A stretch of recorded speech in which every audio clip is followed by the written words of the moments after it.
Hello YouTube and everyone else watching this. So in this video we are going to talk about Diablo 3 and guess what? Whirlwind Barbarians, of course. And I've been asked from many players that what teams should I look for, what should I buy on auction house, how much will they cost, what places should I farm experience on, and we will go through all this in this video. However, I want to tell you fast, so you know at the start that we might have to cut this video in 2 parts, but don't worry about it. The part 2 will be in the description below if I so do it.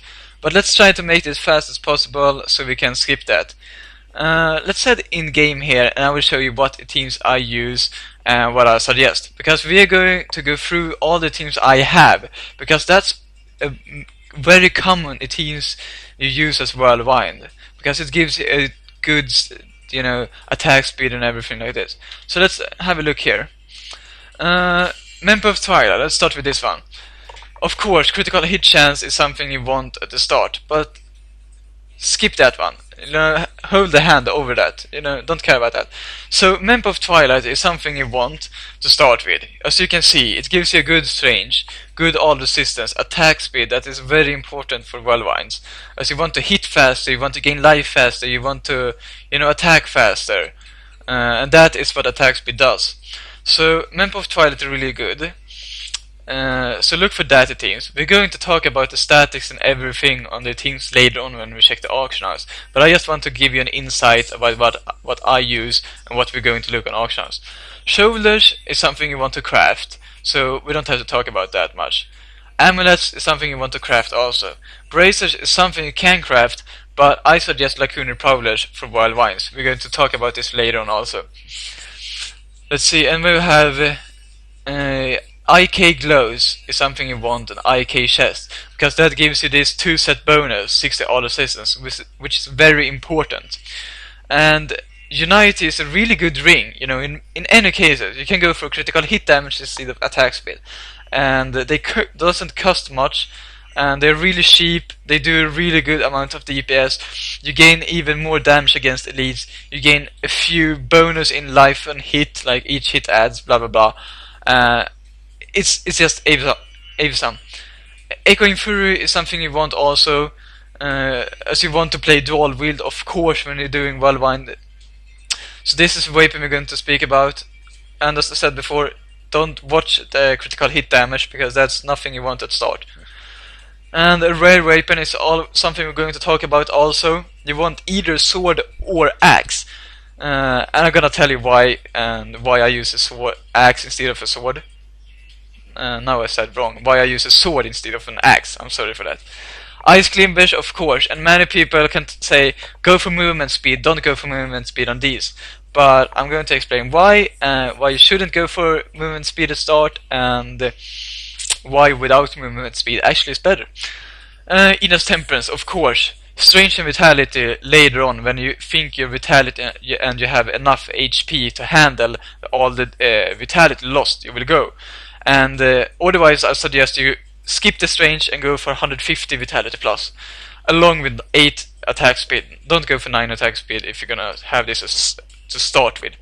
Witching Hour, of course, this belt is the main DPS, almost. If you want to go high DPS, Witching Hour is needed. So this is something we're going to look on. Rings, yes, of course. I always say you should go for attack speed on rings, but they are so expensive with these similar statics, and it's really hard to get them. I also suggest you should go all assistance on one ring, since you want at least 500 all assistance on this when you're doing Whirlwind, so you can skip Warcry, and we're coming more to that later on. Stats.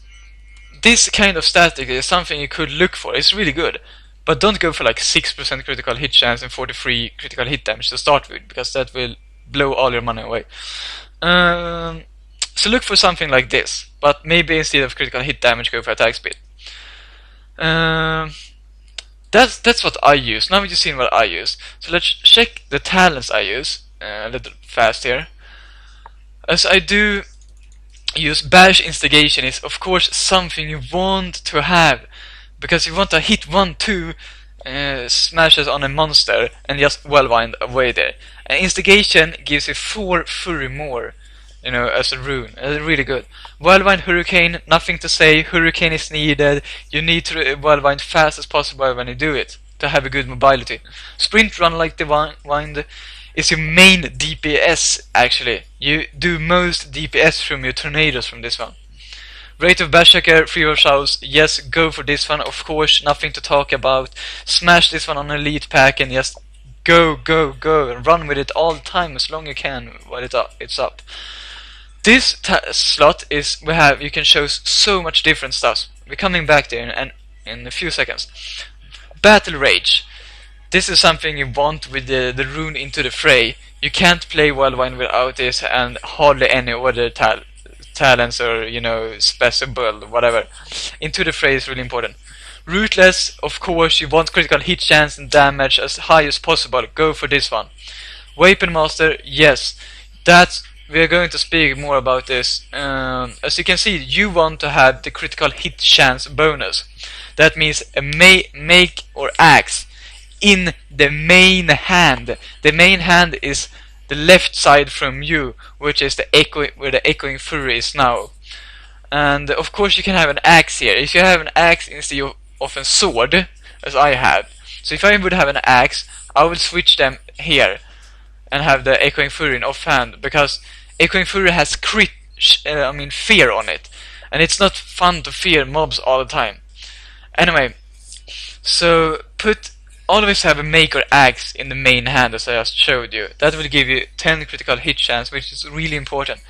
Bloodthirst, of course, you need this. You need to have at least 3 to 6% lifesteal if you're going to play. You know, if you're going to play MP10 or something, you can't be Glass Cannon and go 3% lifesteal. If you're farming lower MPs like Demonic Essence or something, you can go for Unforgiving, so you don't have to sprint or, you know, hit mobs all the time. It makes it easier to sprint faster. Many people that playing low Master Power might skip this one and go for like Brawlers or this one and Unforgiving. But I always say stick to Bloodthirst and get used to it, because this one blinds you in gaining Fury, because it helps you pretty much gaining Fury, and you just lose the control of gaining Fury much as yourself. Brawler has a high delay on itself. I don't suggest people get this, matter how good you are or anything. If you fight Elite Pack, packs won't be stacked within 8 yards. You will just don't get this buff. Same if you're fighting in, let's say, 20 skeletons and you're winding away and you're getting out of combat. Then you're getting in combat again. It will take like 1-2 seconds before this one is activated, and that's a too high delay to be worth replace the Bloodthirst. So no, don't get this one. Bloodthirst, keep to this. And as I was saying, Hammer of the Ancient Smash, Rune Smash, is something you want to kill elites with, because it's awesome. You can also go for Rend, and I'm not that skilled with this one, so I would say you could go for, this one. It has so high secure damage, man. 903% is awesome. But you should have a two-handed score and high weapon damage if you go for this one. You can also go for Overpower, Killing Spree when you're farming only trash. Skip elites and farming trash only. Then you go for this, alright? Because you will have 10% critical hit chance all the time. And this one will reset seconds every time you crit. Which means I can use this one over and over again all the time, and that's 165 weapon damage every time I use it on a mob. That's really good. Many people use this one, but many people doesn't use it. But I would say you can have this one if you're having troubles in defensive. But if you have problem in defensive, then you go Warcry and you go Impunity. It will make you have higher armor, higher resistance. As many people lacking all resistance, this is a good slot to have. I suggest this one. It's very good, and it will help you out really much if you're struggling to survive.